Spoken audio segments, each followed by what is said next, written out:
एक व्यक्ति ने पूछा कि गुरुजी ये बताओ, इंसान और भगवान दोनों क्या क्या करते हैं?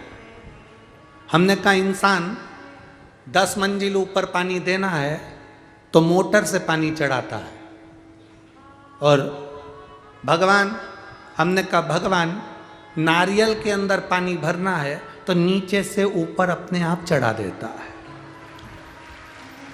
तुम्हें नीचे देना है, बिना मोटर के पानी नारियल के अंदर भर देता है, बिना मोटर के। और इंसान को टंकी भी भरना है तो मोटर चालू कर। एक विश्वास की दृढ़ता होना चाहिए।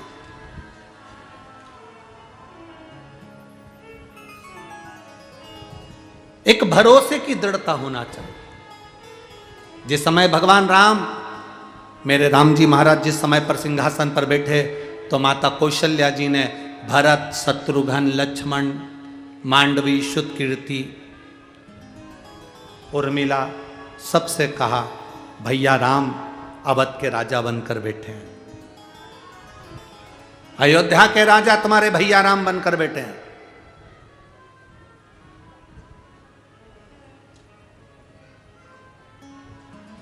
और हमारे यहां का नियम है, जिस दिन राज सिंहासन पर भगवान बैठते हैं, जिस दिन राज सिंहासन पर कोई बैठता है तो वो अपने जो मांगा जाता है वो देना पड़ता।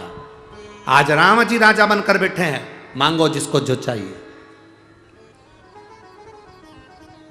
जिसको जो चाहिए मांगो।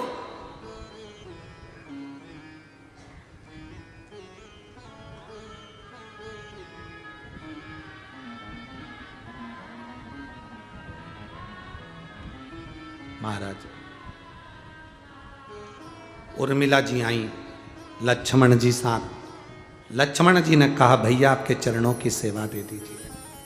उर्मिला जी ने कहा बस मैं अवध में रहूं और इस रघुकुल की रीत को निभाते रहूं, ऐसी कृपा कर दीजिए। मांडवी जी आई, भरत जी आए, राम जी के चरण की सेवा मांगी। शत्रुघ्न आए, उन्होंने भरत जी के चरणों की सेवा मांगी।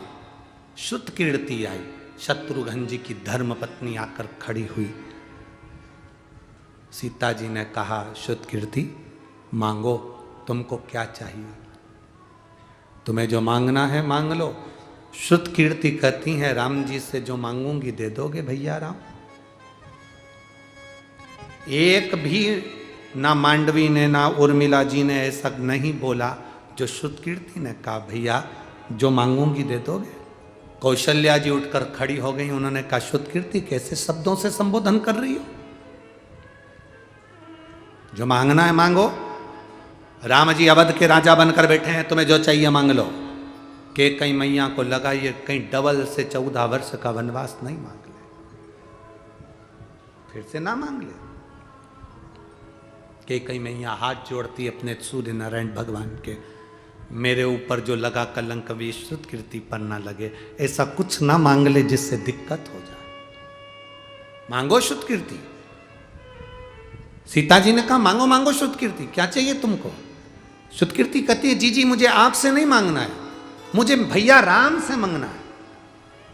पहले इनसे हाँ भरवा, मैं मांगूंगी वो देना पड़ेगा इनको। राम जी ने मुस्कुराकर बोले शुतकीर्ति मांगो तुम्हें क्या चाहिए। भैया वचन दो, जो मांगूंगी दे दोगे? वचन देता हूं जो मांगेगी दे दूंगा। पूरी सभा खड़ी हो गई, ना जाने शुतकीर्ति क्या मांगने वाली है। शुतकीर्ति हाथ जोड़कर कहती है भैया आपने जो वन में कपड़े पहने थे वो कपड़े मुझे दे दो, वो मुझे चाहिए। वन के कपड़े? हाँ। राम जी ने पूछा वन के कपड़े का तुम क्या करोगे शुतकीर्ति? शुतकीर्ति कहती है इस जीवन का कोई ठिकाना नहीं। जो एक दिन बाद राजा बनने वाला था, सिंहासन पर बैठने वाला था, उसको रात भर के अंदर दूसरे दिन 14 साल के लिए बन जाना पड़ जाता है। इस जीवन का कोई ठिकाना नहीं, कब किसको कहाँ जाना पड़ जाए, इसलिए मैं तैयारी कर कर रखना चाहती हूँ, अपनी पूरी व्यवस्था कर कर रखना चाहती हूँ। माता शुतकीर्ति से हमको सीखना है। जीवन में दुख और सुख दोनों चलते हैं। जिंदगी में कब दुख आएगा कब सुख आएगा कोई मालूम नहीं पड़ता। तैयारी पूरी रखिए। पंढरपुर आ रहे थे, उसके पहले तुमने बैग तैयार करा। कहीं जाते हो टिकट बनवा कर तैयार रखते हो। कहीं जाना है तैयारी पूरी करते हो। तैयारी कर कर तुम कथा में पहुंचे हो। तैयारी कर कर तुम कहीं जाते हो। उसी तरह एक तैयारी अपनी जिंदगी में रखिए कि अगर दुख भी आया, तकलीफ भी आई, तो मैं परमात्मा को नहीं छोड़ूंगी। मेरी पूरी तैयारी है, देखा जाए। दुख की घड़ी में भी मेरी तैयारी रखी, मैं भगवान के भरोसे चलूं, ईश्वर के